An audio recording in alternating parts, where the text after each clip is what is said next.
Assalamualaikum warahmatullahi wabarakatuh. Bertemu kembali dengan saya Bu Farida Rusdiana di mata pelajaran prakarya. Anak-anak, bagaimana kabar kalian hari ini? Semoga dalam keadaan sehat selalu. Di masa pandemi sekarang ini, jangan lupa selalu mentaati protokol kesehatan ya. Selalu memakai masker, cuci tangan dengan sabun, dan juga menjaga jarak atau menghindari kerumunan. Baiklah, mengawali pertemuan pada pagi hari ini, marilah kita berdoa menurut agama dan kepercayaan masing-masing. Berdoa, mulai. Berdoa selesai. Anak-anak, jangan lupa kalian menyiapkan buku tulisnya, kemudian alat tulis, dan juga buku paketnya. Materi kita pada pagi hari ini bisa kalian lihat di buku paketnya mulai halaman 8 sampai dengan halaman 12.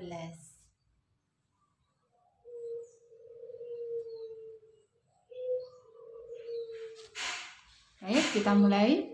Jenis dan karakteristik bahan limbah lunak.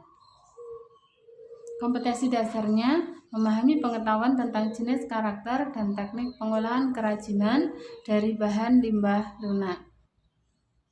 Tujuan pembelajaran kita pada pagi hari ini yang pertama, kalian diharapkan bisa memahami pengertian dari limbah lunak, menyebutkan macam-macam limbah lunak dan contohnya, kemudian menjelaskan prinsip 3R, reduce, reuse, dan recycle. Perhatikan gambar-gambar berikut. Gambar yang pertama, kira-kira gambar apa? Gambar pertama adalah gambar kulit jagung. Kemudian sebelahnya kulit bawang putih.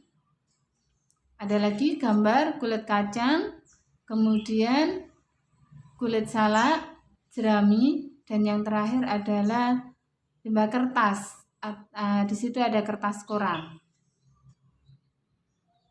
Nah, gambar yang di atas tadi adalah gambar limbah lunak. Kita mengingat kembali materi pada pertemuan yang sebelumnya.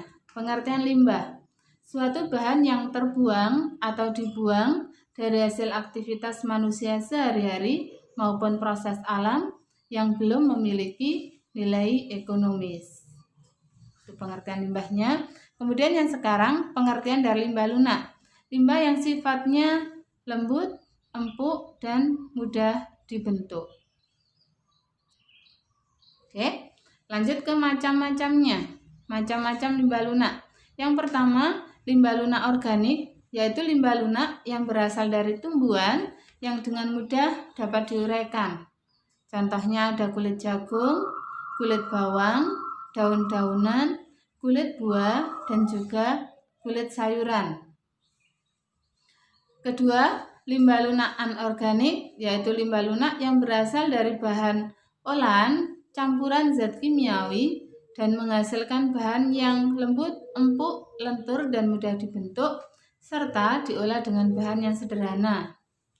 Contohnya, plastik kemasan, kotak kemasan, kain perca, karet sintetis, dan juga styrofoam.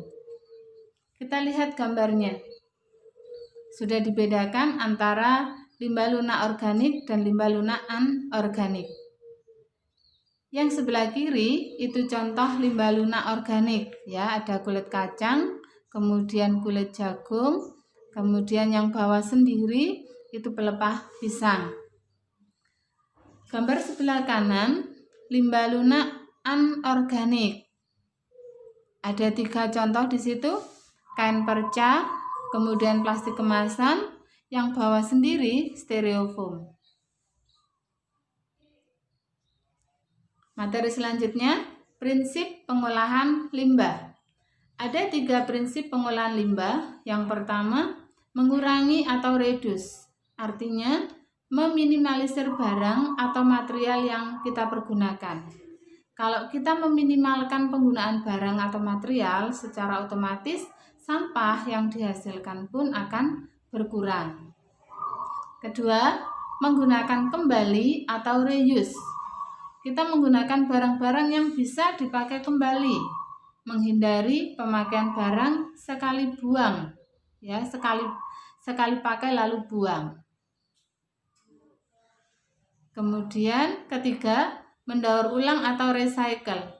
Barang-barang yang sudah tidak berguna bisa didaur ulang kembali. Kita coba mencari contohnya. Mengurangi atau reduce, ya. Misal, kita menggunakan parfum.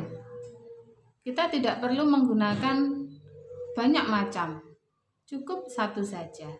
Kalau kita menggunakan banyak, secara otomatis botolnya atau sampah yang dihasilkan akan lebih banyak. Untuk contoh menggunakan kembali atau reuse, misalnya kamu bolpennya habis, ya, tidak perlu harus membeli dari awal, cukup membeli tintanya saja. Itu berarti kita menggunakan barang-barang yang bisa dipakai kembali. Kemudian di kelasmu ada air, ya, air minum.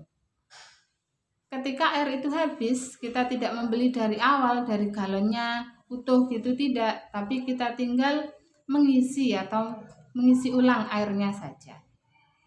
Terus contoh mendaur ulang atau recycle, barang-barang yang sudah tidak berguna didaur ulang lagi, misalnya dijadikan benda-benda atau barang-barang kerajinan.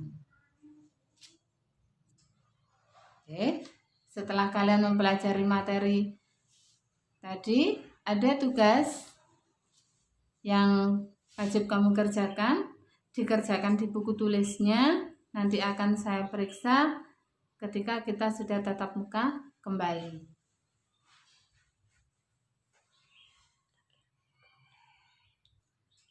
Selamat belajar dan salam sehat, ya. Senantiasa patuhi protokol kesehatan tadi, menggunakan masker, cuci tangan pakai sabun, dan menjaga jarak atau menghindari kerumunan. Terima kasih, saya akhiri. Assalamualaikum warahmatullahi wabarakatuh.